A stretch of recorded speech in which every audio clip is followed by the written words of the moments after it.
All right, back to the 2000 Ford Expedition, Eddie Bauer trim with the 5.4 liter V8.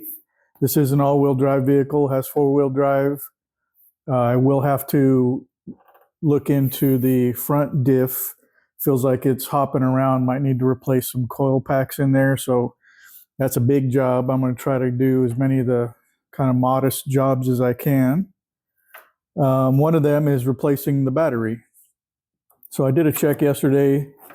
The cranking apps are just too low. Had really struggled starting. I put the trickle charger on it overnight, and it gave me a good start, so I can move it around. But I don't want to give this thing to somebody and have the battery go out. So I got a replacement. Has a 3-year warranty. Got that at O'Reilly. So let me swap that out and get this thing going.